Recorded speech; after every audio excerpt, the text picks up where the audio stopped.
আমরা বাস্তব জীবনে সাধারণত খুব সহজেই হতাশ হয়ে যাই। কোনো একটা পরীক্ষা দিচ্ছি, পরীক্ষার ফলাফল হয়তো বা খারাপ হতে পারে, আমরা হতাশ। কোনো হয়তো একটা উদ্যোগ নিচ্ছি, উদ্যোগটা ফলাফলটা ভালো হচ্ছে না, আমরা হতাশ। পৃথিবীতে সৃষ্টিকর্তা প্রত্যেককে কোনো না কোনো ভালো গুণ দিয়েছেন। এমন একটা গুণ আপনার মধ্যে রয়েছে যা অন্য কারো মধ্যে নেই। সৃষ্টিকর্তা কাউকেই কিন্তু নিরাশ করেন না, কিন্তু আমাদের যথেষ্ট পরিমাণ চেষ্টা থাকে না। আমরা যদি পরিশ্রম করি, একটা সময় অনেক ভালো আউটপুট আসবে।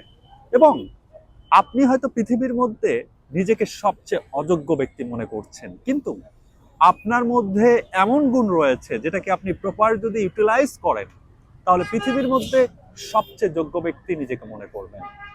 Don't find the perfect time, take the time and make it perfect.